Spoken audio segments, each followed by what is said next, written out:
మీనరాశి వారికి ఒకవైపు ఏళ్ల నాటి శని, కుంభరాశిలో శని భగవానుడు వక్రగమన ప్రయాణము, తృతీయంలో కుజుడు గురు సంచార స్థితి ఉన్నప్పుడు, వ్యయంలో శని భగవానుడు ఉన్నప్పుడు ఎలాంటి దోషాలు ఉంటాయి, అద్భుతమైన 16 రకాల యోగాలను సిద్ధులను ఎలా సొంతం చేసుకోవాలో ఈ వీడియోలో సవివరంగా సంపూర్ణంగా తెలుసుకుందాం.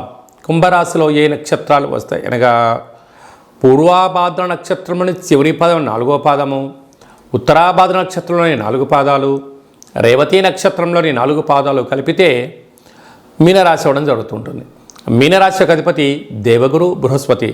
వీరికి ఏళ్లనాటి శని వక్రగమన ప్రయాణము, తృతీయంలో కుజగురు సంచార స్థితి ఉండడం, ప్రతిరోజు సూర్య నమస్కారం చాలా అవసరం. సూర్య ఆసనాలు యోగదాయకం. సూర్యోపాసన, సముద్ర స్నానము యోగాన్ని ఇస్తుంటుంది. ఈ ఆదివారం అమావాస్య పుష్యమి నక్షత్ర సందర్భంగా తెల్ల జిల్లేడు వృక్షం దగ్గర దీపము, ప్రదక్షిణ, నమస్కారము, అటుకులు, నైవేద్యము, పంచామృతములతో వృక్షానికి అభిషేకం చేసుకోవడం వలన యోగము. ఓపిక కలిగింది ఆ లోపల ఉండబడే వినాయకుడి యొక్క స్వరూపకల వేరును బయటికి తీసి పంచామృతములతో అభిషేకం చేసుకొని పూజా మందిరంలో పెట్టుకొని తాంత్రిక సిద్ధి కలిగినటువంటి శ్వేతార్క లక్ష్మీ గణపతి కాళభైరవ హోమాన్ని చేసి ఇంట్లో పెట్టుకోవడం వలన ఆరోగ్య సిద్ధి, ఆనంద సిద్ధి, ఐశ్వర్య సిద్ధి, వాహన సిద్ధి, యోగ సిద్ధి, విదేశాన సిద్ధి, అమృత సిద్ధి, కలశ సిద్ధి, కనక సిద్ధి అని చెప్పి 16 రకాల సిద్ధులు మీనరాశి వారి సొంతమైతే అని చెప్పి గమనించాలి.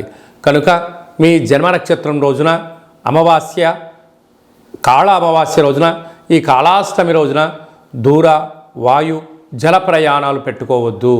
రాతకోతలు, క్రయ విక్రయాలు అనుకూలించవు. యంత్రాలతో, ఆయుధాలతో, మాటలతో దయచేసి చెలగాటం ఆడవద్దు.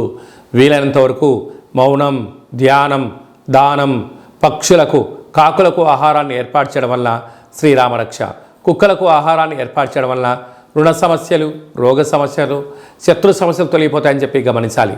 సాఫ్ట్వేర్ ఉద్యోగస్తులు, హార్డ్వేర్ ఉద్యోగస్తులు, జర్నలిస్టులు, యూట్యూబ్, వాట్సాప్, ఫేస్బుక్, క్రియేటివిటీ రంగాల్లో ఉండబడిన వారందరూ అనేక మంది ఎవరైతే ఉన్నారో రియల్ ఎస్టేట్ వ్యాపారాలు, హోటల్ వ్యాపారాలు, నీటితో కూడుకున్న వ్యాపారాలు, సంపూర్ణమైన ఆహార ఉత్పత్తులు, పాలు, పెరుగు, వ్యవసాయ సోదరీమణులు, అలాగనే గృహ భవన నిర్మాణ కార్యక్రమం చేసేటువంటి, విదేశాలకు వెళ్ళేటువంటి వారు, ఎయిర్పోర్ట్లో పనిచేసేటువంటి వారందరికీ కూడా ఎంతో ఓపిక, ఎంతో పట్టుదల, సహనం ఉండడం వలన వీరికి యోగం అని చెప్పి గమనించాలి.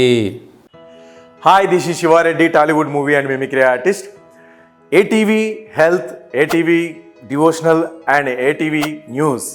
Please subscribe, like and share.